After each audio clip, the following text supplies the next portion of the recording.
Hello students. तो हम इन दिनों वेक्टर्स की नॉलेज ले रहे हैं। वेक्टर्स की हमने कुछ बेसिक नॉलेज लेने के बाद वेक्टर्स के टाइप्स की स्टडी की और वेक्टर्स के अभी भी बहुत से टाइप्स बाकी हैं जिनको स्टडी करना बाकी है। लेकिन क्योंकि हमने वेक्टर्स की स्टार्टिंग में बेसिक नॉलेज ली थी, लेकिन उस बेसिक नॉलेज में कुछ मिस हो गया था, उसी चीज़ को जो मिस हो गया था आज मैं एक्सप्लेन करने जा रहा हूँ। उसके बाद हमने जो वेक्टर्स के 8 टाइप्स अभी तक सीखे हैं, जिसमें से 8 नंबर का टाइप है कोलिनियर वेक्टर्स। इसको मैं एक बार और डिफाइन करूंगा ताकि इसके बारे में जो कुछ भी कन्फ्यूजन्स हैं स्टूडेंट्स की वो एकदम क्लियर हो जाए। लेकिन उससे पहले जो बेसिक नॉलेज मिस हो गई थी वेक्टर की, उसको हम समझने की कोशिश करते हैं। तो देखिए, वेक्टर एक फिजिकल क्वांटिटी है। और वेक्टर कौन सी फिजिकल क्वांटिटी है? वेक्टर ऐसी फिजिकल क्वांटिटी होती है जिसमें मैग्नीट्यूड, डायरेक्शन ये दोनों ही होते हैं और साथ में उसको ट्राइंगल लॉ के अकॉर्डिंग ऐड भी किया जा सकता है या वेक्टर लॉ के अकॉर्डिंग उसको ऐड किया जा सकता है। वेक्टर का जो एडिशन का लॉ है उसके तहत वेक्टर को ऐड भी किया जा सकता है। यानी वेक्टर एक ऐसी फिजिकल क्वांटिटी है जिसमें मैग्नीट्यूड हो, डायरेक्शन हो और जिससे ट्राइंगल लॉ के अंतर्गत ऐड किया जा सकता हो। तो ये तो वेक्टर थी। वेक्टर के बाद ये जो डायरेक्टेड लाइन सेगमेंट है, इसका कंसेप्ट हमसे मिस हो गया था। तो आज हम समझने की कोशिश करते हैं कि डायरेक्टेड लाइन सेगमेंट क्या होता है। तो हम सबको लाइन और लाइन सेगमेंट की तो नॉलेज है। देखिए, लाइन क्या होती है? लाइन ये रही। लाइन के दोनों साइड में एरो का निशान होता है। ये एरो का निशान ये राइट साइड में हो गया, ये एरो का निशान लेफ्ट साइड में है। तो लाइन के दोनों साइड में एरो का निशान होता है। ये एरो का निशान दो चीज़ों को इंडिकेट करता है। किनको? कि लाइन को बोथ साइड से इन्फिनिटली एक्सटेंड किया जा सकता है या प्रोड्यूस्ड किया जा सकता है। और दूसरी बात, लाइन की 2 डायरेक्शंस होती हैं। 2 डायरेक्शंस, एक तो जिस भी तरफ इसको एक्सटेंड किया जा सकता है या प्रोड्यूस किया जा सकता है उसी तरफ उसकी डायरेक्शन है। यानी एरो दो चीज को इंडिकेट कर रहा है कि ये लाइन इधर से इनफाइनाइट लेंथ की है और साथ में इस लाइन की लेंथ इस तरफ भी है, ईस्ट की तरफ भी है। और ये जो एरो का निशान है ये इंडिकेट कर रहा है कि लाइन एल की जो डायरेक्शन है वो वेस्ट की तरफ भी है और लाइन एल को वेस्ट की तरफ भी इनफाइनाइट रूप से एक्सटेंड किया जा सकता है। यानी लाइन की लेंथ लिमिटलेस होती है या काउंटलेस होती है या मेजरमेंट नहीं की जा सकती है। ओके, तो लाइन को यहाँ पे आप समझ गए। अब हम डायरेक्टेड लाइन सेगमेंट को समझने से पहले लाइन को समझना बहुत जरूरी था। तो देखिए, to represent a vector quantity, एक वेक्टर क्वांटिटी को रिप्रेजेंट करने के लिए we need to represent its magnitude and direction. जब भी आप एक वेक्टर क्वांटिटी को रिप्रेजेंट करना चाहते हो ग्राफिकली या किसी तरीके से शो करना चाहते हो, तो आपको दोनों चीज रिप्रेजेंट करनी होंगी, मैग्नीट्यूड और डायरेक्शन। तो बताया गया है कि to represent a vector quantity we need to represent its magnitude and direction. So इसलिए a directed line segment is an obvious choice for representing a vector. इसलिए वेक्टर को रिप्रेजेंट करने के लिए डायरेक्टेड लाइन सेगमेंट एक स्पष्ट choice है। यानी डायरेक्टेड लाइन सेगमेंट ही वो लाइन सेगमेंट है जिसकी हेल्प से हम एक वेक्टर को रिप्रेजेंट कर सकते हैं। तो लाइन क्या होती है ये आप समझ गए। अब देखिए, a line with one of the 2 directions, पता चल गया कि लाइन की 2 डायरेक्शंस होती हैं।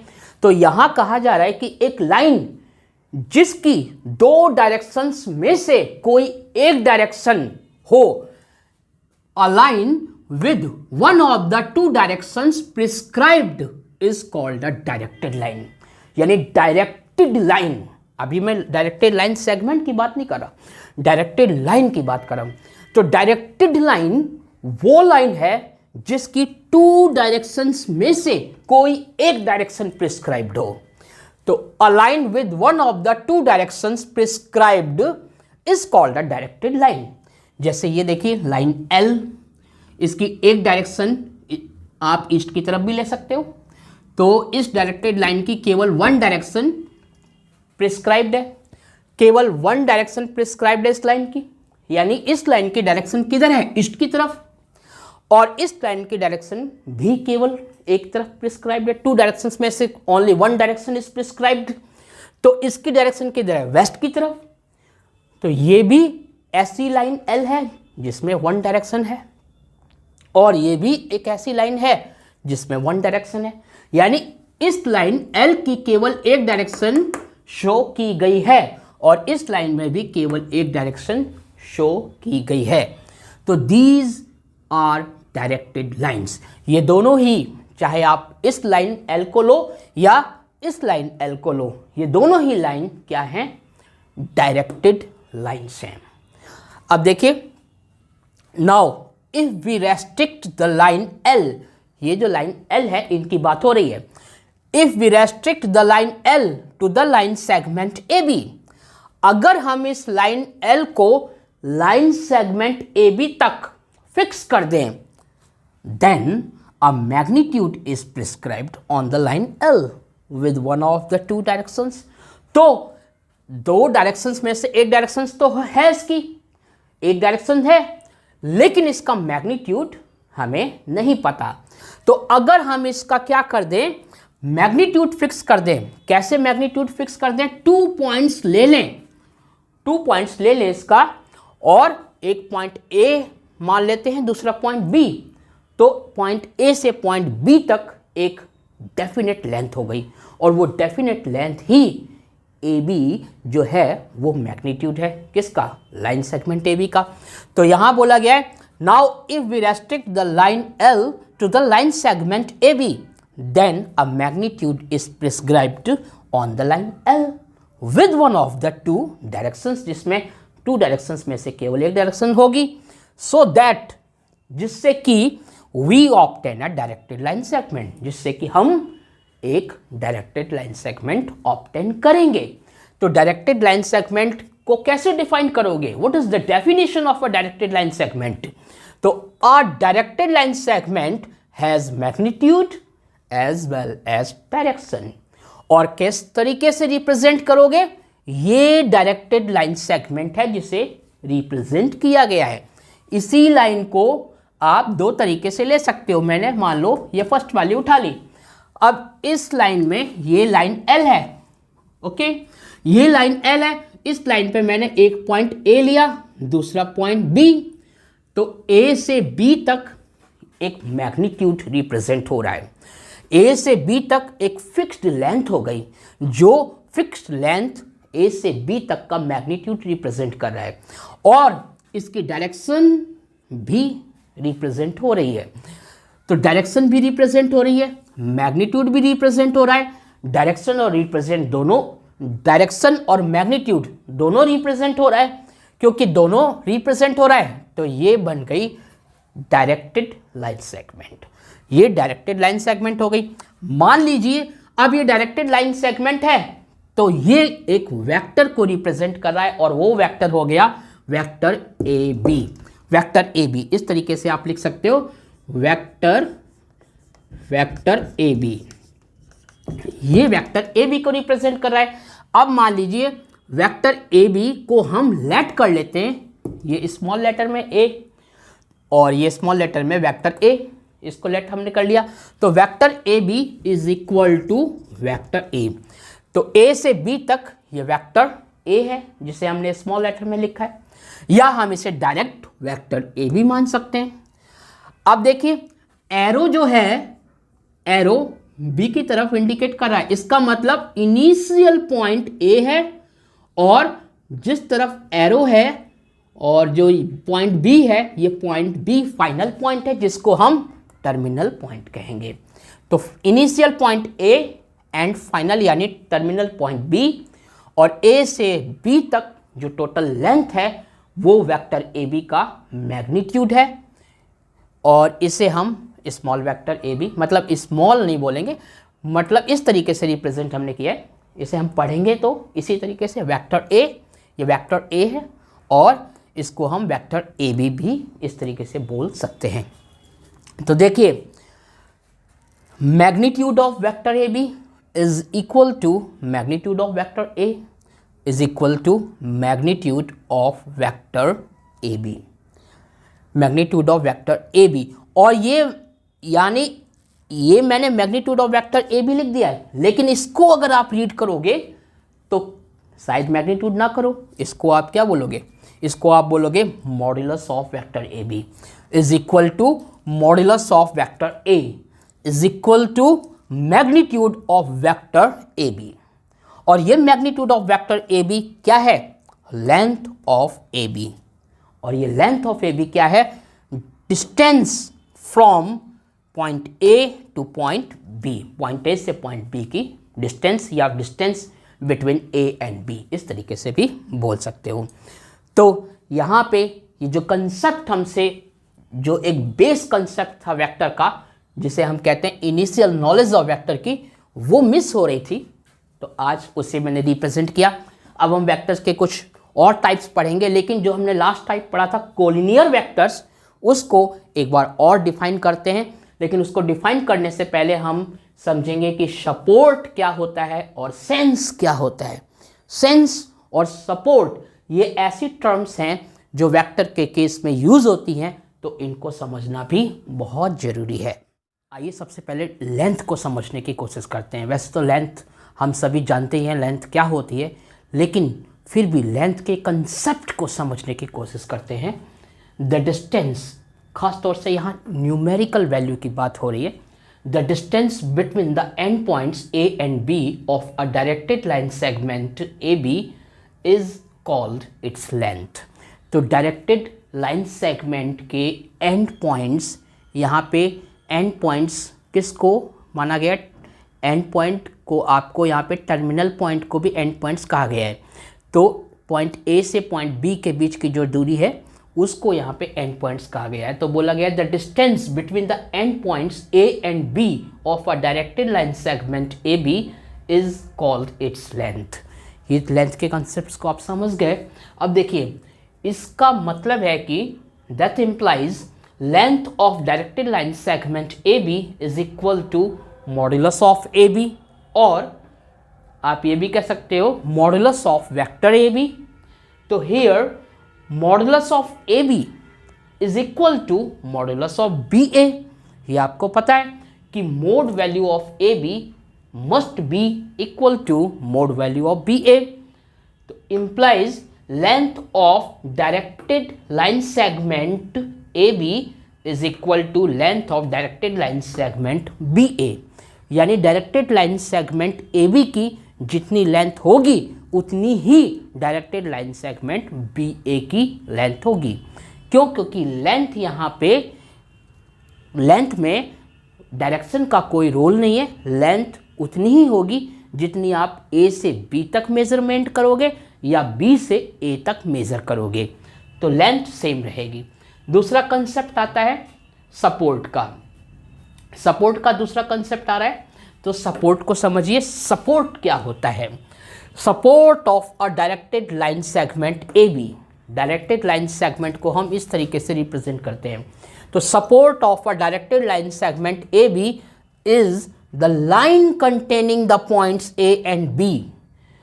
वो लाइन जिसमें पॉइंट ए और बी आ रहे हैं, वो लाइन चाहे उसको कहीं तक ले जाओ, एंड तक, जहां तक वो जा सकती है। तो देखिए सपोर्ट क्या है? Support of a directed line segment A B is the line containing the points A and B extended to infinitely both ways. यानी लाइन को आप दोनों तरफ से कितना भी बढ़ा दो, जिस लाइन पे ये पॉइंट ए और बी आ रहे हैं उस लाइन को एंड तक जितना आप ले जा सकते हो वहां तक ले जाओ। वो सभी क्या है? सपोर्ट है directed line segment A B का। तो it is usually written as, जो सपोर्ट है उसके बारे में बोला गया कि it is usually written as the line A B. इसको हम बोल सकते हैं support of a directed line segment A B. तो it is usually written as the line A B, और ए बी लिखकर आप एक ऐसा निशान लगाएंगे जिसके दोनों तरफ एरो हो। इसको आप बोलेंगे support of directed line segment A B. इस तरीके से इसको रिप्रेजेंट करने का, यानी कि जो ग्राफिकली मेथड नहीं, इसको न्यूमेरिकल मेथड मान लो आप, इस तरीके से इसको रिप्रेजेंट करते हैं। वैसे तो ये न्यूमेरिकल वैल्यू नहीं है, तो इस तरीके से हम विदाउट ग्राफिकली इस तरीके से इसको रिप्रेजेंट करते हैं। देखिए, since the line containing the points A and B is the same, जो लाइन होगी जिसमें पॉइंट्स ए और बी आ रहे हैं, उस लाइन के बारे में बोला गया है, क्योंकि line containing the points A and B is the same as the line containing the points B and A. यानी जो लाइन ए और बी को धारण कर रही है, जिस लाइन पे ए और बी पॉइंट आ रहे हैं, उसी लाइन पे बी और ए आ रहे हैं। अगर हम दूसरी तरफ से देखें तो ये बोला गया क्योंकि दोनों ही लाइन सेम है। जैसे ये लाइन मान लीजिए, इस लाइन की डायरेक्शन ये है, इस लाइन की डायरेक्शन ये है, इस लाइन के पॉइंट आप ये मान लीजिए, यहाँ पे इसको बी मान लीजिए, ये ए है, ये बी है, ठीक है। अब ए और बी आ रहे हैं इस लाइन पे, इधर से अगर हम गिनते हैं तो बी और ए आ रहा है। तो क्योंकि जो लाइन जिस पे ए और बी आ रहा है, उसी लाइन पे बी और ए पॉइंट्स आ रहे हैं, तो इसलिए कहा गया कि since the line containing the points A and B is the same as the line containing the points B and A, therefore the directed line segments AB and BA have the same support। यानी support of directed line segment AB is equal to the support of directed line segment BA। ये चीज आपको पता होनी चाहिए। तो अब हम देखते हैं सेंस को। हाँ, सेंस को समझते हैं, लेकिन सेंस को समझने से पहले हमने क्या क्या पढ़ लिया है? हमने पढ़ा है डायरेक्टेड लाइन सेगमेंट, लेंथ और सपोर्ट, ये चीजें हमने पढ़ी। अब सेंस को देखते हैं। सेंस क्या है?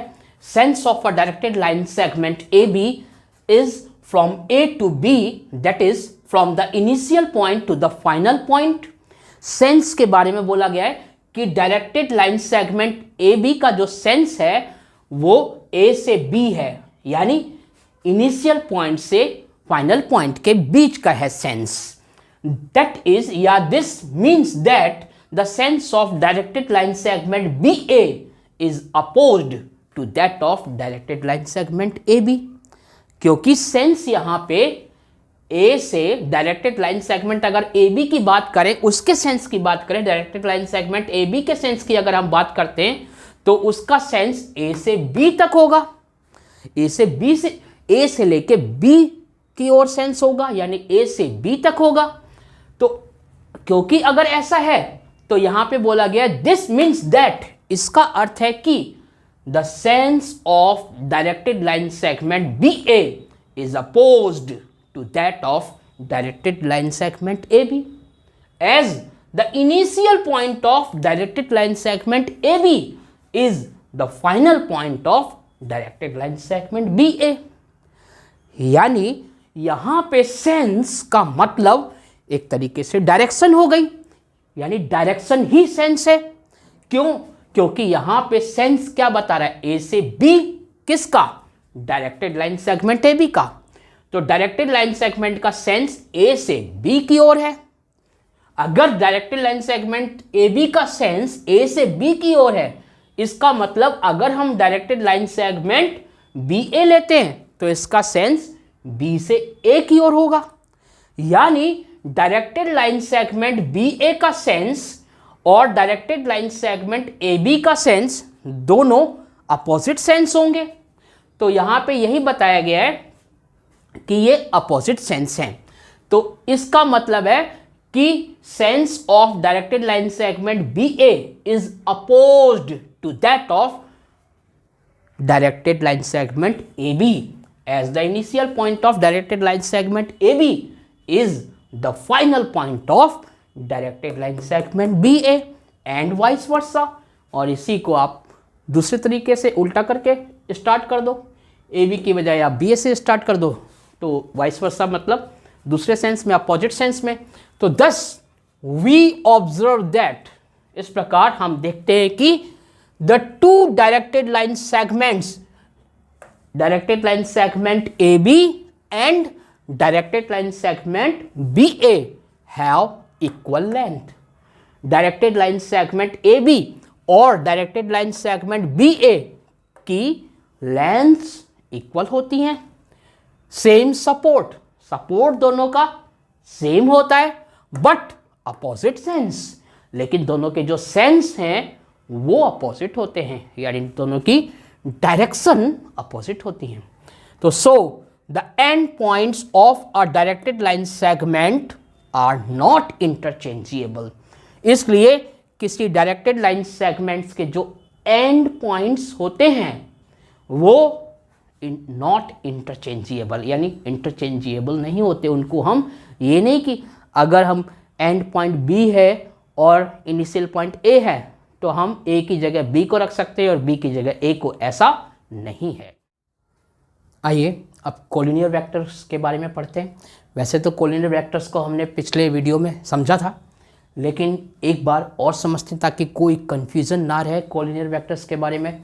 तो देखिए, the vectors which either act along the same line, the vector which either act along the same line और अलोंग पैरेलल लाइंस. जो वेक्टर सेम लाइन पे हो या जो वेक्टर सेम लाइन पे एक्ट करता हो या सेम लाइन पे हो या पैरेलल लाइंस पे एक्ट करता हो तो उस वेक्टर को हम कोलिनियर वेक्टर्स कहते हैं. Two collinear vectors having the same direction, two collinear vectors जिनकी डायरेक्शन सेम होती है, यानी जिनके बीच का एंगल जो है वो कितना होता है, थीटा इक्वल टू 0 डिग्री होता है, आर कॉल्ड लाइक वेक्टर्स और पैरेलल वेक्टर्स. तो दो ऐसे कोलिनियर वेक्टर्स जिनके सेम डायरेक्शन होती है, जिनकी सेम डायरेक्शन होती है और जिनका जो एंगल है, जिनके बीच का एंगल बनता है वो 0 डिग्री बनता है, थीटा इक्वल टू 0 डिग्री होता है, उनको हम लाइक वेक्टर्स या पैरेलल वेक्टर्स कहते हैं. Two collinear vectors having the opposite directions, two collinear vectors जिनकी डायरेक्शन अपोजिट होती है, यानी उनके बीच का जो एंगल बनता है वो थीटा इक्वल टू 180 डिग्री बनता है, उन वेक्टर्स को हम अनलाइक वेक्टर्स या एंटी पैरेलल वेक्टर्स कहते हैं. इससे आपको क्या पता चला कि लाइक वेक्टर्स हों या पैरेलल वेक्टर्स हों, अनलाइक वेक्टर्स हों या एंटी पैरेलल वेक्टर्स हों, ये सब ही कोलिनियर वेक्टर्स होते हैं. तो ये बात समझ गए. जैसे देखिए एग्जाम्पल है ये लाइक वेक्टर्स और पैरेलल वेक्टर्स का. तो यहाँ पे वेक्टर A की डायरेक्शन और वेक्टर B की डायरेक्शन सेम है और सेम लाइन पे है, एक ही लाइन में इनकी डायरेक्शन है, तो ये आपके लाइक वेक्टर्स हो गए. इसी टाइप से यहाँ पे वेक्टर A और वेक्टर B पैरेलल वेक्टर्स हैं, इनकी सेम डायरेक्शन है, तो ये पैरेलल वेक्टर्स हैं और इनको हम लाइक वेक्टर्स या पैरेलल वेक्टर्स सबको कह सकते हैं, इन सबको. इसी टाइप से आप यहाँ पे देख रहे हैं वेक्टर A की डायरेक्शन और वेक्टर B की डायरेक्शन अपोजिट है बट ये पैरेलल हैं. वेक्टर A की डायरेक्शन वेक्टर B की डायरेक्शन अपोजिट है, वेक्टर A और वेक्टर B की डायरेक्शन यहाँ पे अपोजिट है, इनके बीच का एंगल 180 डिग्री है. तो ये वेक्टर्स और ये वेक्टर्स ये आपके अनलाइक वेक्टर्स हो गए या एंटी पैरेलल वेक्टर्स हो गए. बट ये सारे वेक्टर्स ये क्या हैं, कोलिनियर वेक्टर्स हैं. सो वीडियो थोड़ा लेंथी हो जाएगा, इसलिए बाकी के जो पार्ट्स बच गए हैं, अभी बहुत पार्ट्स हैं वेक्टर्स के जो डिफाइन करने हैं, मैं आपको बता देता हूँ. टोटल 26 यानी एक और है, मतलब टोटल 27 अभी ऐसे टाइप्स हैं वेक्टर्स के जो मुझे आपको एक्सप्लेन करने हैं. सारे टाइप्स में आपको डीपली एक्सप्लेन करूँगा ताकि आपको हर चीज़ की जो नॉलेज मिले वो बहुत ही डीपली मिले. So thank you very much for watching this video.